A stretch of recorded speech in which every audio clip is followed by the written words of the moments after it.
সন্ধ্যাবেলা হালকা খিদে পেলে মাঝে মাঝে এমন কিছু খেতে ইচ্ছে করে যেটা ঘরেই বানানো আর একটু আলাদা স্বাদের। ঠিক তখনই মনে পড়ে যায় ফিশ কাবাবের কথা। সহজ উপকরণে বানানো, আর এই কাবাবটা খেতে হবে নরম, মশলায় ভরপুর, আর এর স্বাদটা হবে একবারে বিশেষ। আসসালামু আলাইকুম, welcome to my channel Parveen's kitchen. Parveen's কিচেনে আপনাদেরকে অনেক অনেক অভিনন্দন। আশা করি আপনারা সবাই ভালো আছেন। আলহামদুলিল্লাহ, আমিও ভালো আছি। আজকে আমি তৈরি করে দেখাবো ফিশ কাবাব, কিন্তু সম্পূর্ণ ভিন্ন পদ্ধতিতে। কিভাবে তৈরি করলাম প্রথম থেকে শেষ অবধি পাশে থেকে দেখে নিন। আজকে আমি তৈরি করে দেখাবো ফিশ কাবাব, কিন্তু সম্পূর্ণ ভিন্ন পদ্ধতিতে। আর এই কাবাব তৈরি করার জন্য প্রথমেই দরকার কিন্তু আমার বেসন। আমি এক বাটি বেসন নিয়েছি, হালকা আছে আমি বেসন ফ্রাই করে নেব। বেসনটা কিন্তু খুব একটা বেশি ফ্রাই করা যাবে না, তাহলে কিন্তু পুড়ে যেতে পারে। সেই ক্ষেত্রে এই বেসন যদি আমি কাবাবে ইউজ করি তাহলে কিন্তু একটা তেতো তেতো ভাব হয়ে যাবে, মানে কাবাবটা খেতে মোটেই ভালো হবে না। তাই হালকা আছে, হালকা করে এই বেসনটাকে কিন্তু ফ্রাই করে নিতে হবে। আর এইভাবে কিন্তু অনবরত নাড়িয়ে নাড়িয়ে কিন্তু বেসনটা ফ্রাই করে নিতে হবে, তাহলে চতুর্দিক সমানভাবে ফ্রাই হবে।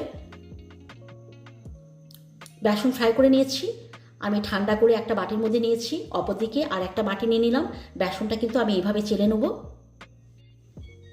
বেসনটা কিন্তু চেলে নিতে হবে, তার কারণ দেখতেই পাচ্ছেন বেসনের মধ্যে কিন্তু অনেক গুটি গুটি ভাব থাকে, আর সেটা যদি কাবাবে দিই তাহলে কিন্তু কাবাবগুলো মোটেও কিন্তু তৈরি ভালো হবে না। তাই এইভাবেই কিন্তু চেলেই কিন্তু বেসন ইউজ করতে হবে।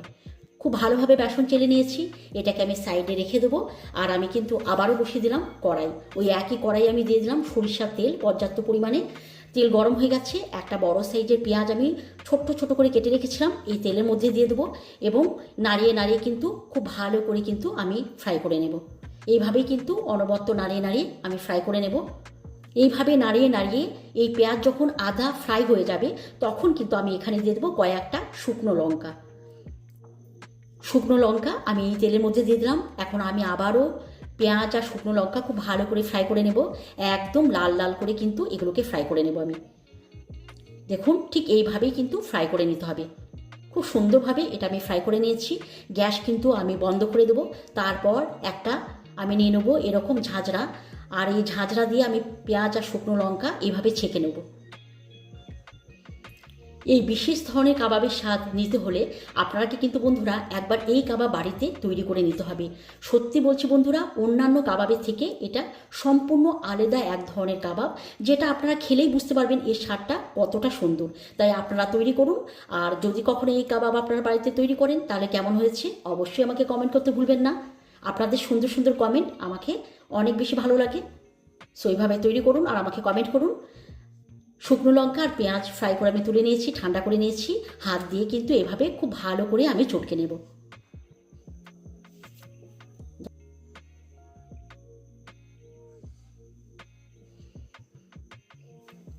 খুব ভালো করে চটকে নিয়েছি, সাইডে রেখে দেবো। আর আমি বসিয়ে দিলাম আবারও কড়াই, আর এই কড়াইয়ের মধ্যে আমি দিয়ে দেবো পানি। তারপর আমি এখানে দিয়ে দেবো মাছ। এটা কিন্তু রুই মাছ। আমি রুই মাছ দিয়ে আজকে কাবাবটা তৈরি করে দেখাবো। আপনারা কিন্তু যে কোনো মাছ দিয়েই কিন্তু এই কাবাব তৈরি করে নিতে পারেন। ঢাকনা ঢেকে দেবো এবং উল্টে পাল্টে আমি এটাকে বয়েল করে নেবো। আর এটা বয়েল হতে সময় লেগেছে মাত্র 3 থেকে 4 মিনিট।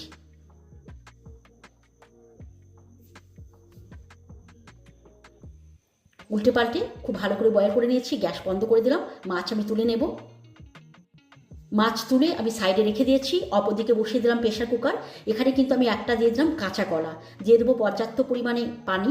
তারপর আমি ঢাকনা লাগিয়ে দেবো এবং জাস্ট 2টো সিটি দিয়ে এটাকে আমি কিন্তু সেদ্ধ করে দেবো।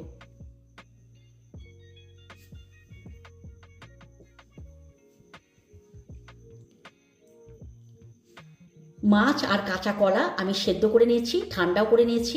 একটা পাত্রের মধ্যে নিয়ে নিয়েছি। কাঁচা কলা খোসাগুলো আমি এইভাবে ছাড়িয়ে নেব।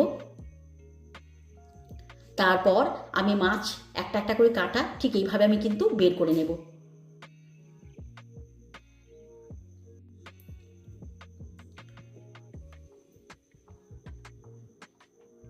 মাছের কাঁটা আমি ছাড়িয়ে নিয়েছি। তারপরে কিন্তু হাত দিয়ে একবার দেখে নেব, যদি দু একটা কাঁটা থাকে তাহলে আমি কিন্তু এভাবে বের করে নেব। খুব সুন্দর করে কিন্তু আমি মাছের কাঁটা ছাড়িয়ে নিয়েছি।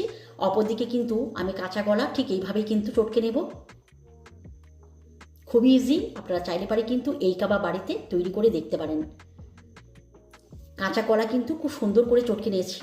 এখন কাঁচা কলা আর মাছ একসঙ্গে মিশিয়ে দেব। খুব ভালো করে মেশানো হয়ে গেছে। এখন আমি দিয়ে দেবো অন্যান্য মশলা। প্রথমেই দিয়ে দেবো স্বাদ অনুযায়ী লবণ, হলুদের গুঁড়ো, ধনে পাউডার, জিরে পাউডার, আর আমি দিয়ে দেবো অর্ধেকটা লেবু রস। অনেকে কিন্তু লেবু খেতে পছন্দ করে না, সেই ক্ষেত্রে কিন্তু আপনারা স্কিপ করতে পারেন। তারপর আমি দিয়ে দেবো কিছুটা কোচানো ধনে পাতা, আর যে বেসনটা আমি চেলে রেখেছিলাম সেই বেসনটা এখানে আমি দিয়ে দিলাম।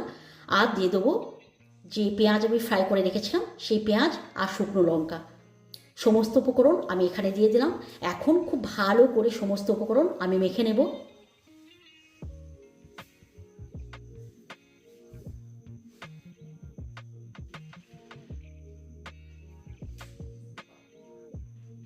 সমস্ত উপকরণ খুব ভালো করে মেখে নেওয়া হয়ে গেছে। এখন আমি হাতে নিয়ে নিলাম সামান্য সাদা তেল। তারপর এখান থেকে অল্প অল্প করে নেব এবং হাত দিয়ে ঠিক এইভাবে আমি একটা কিন্তু আকার দিয়ে নেব। আমি কিন্তু আমার মতো করে এই আকার তৈরি করলাম। আপনারা চাইলে পারে কিন্তু যে কোনো আকারের এই কাবাবগুলো তৈরি করে নিতে পারেন।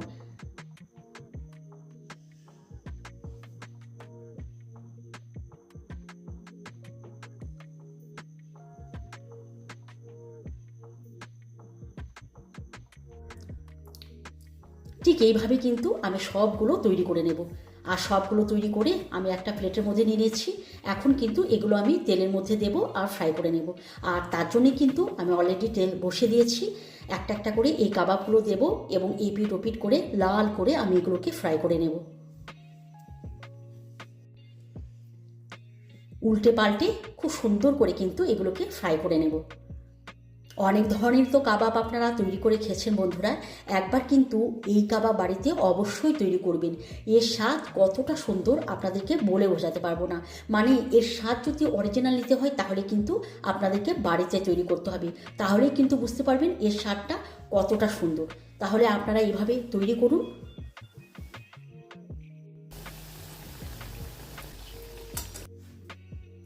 এপিট ওপিট করে খুব ভালো করে ফ্রাই করে নিয়েছি। এখন এগুলোকে তুলে নেব। আর যেগুলো বাকি অবশিষ্ট রয়েছে সেগুলো কিন্তু আমি একইভাবে ফ্রাই করে নেব। তারপর বন্ধুরা আমি আপনাদেরকে সার্ভ করে দেখাচ্ছি।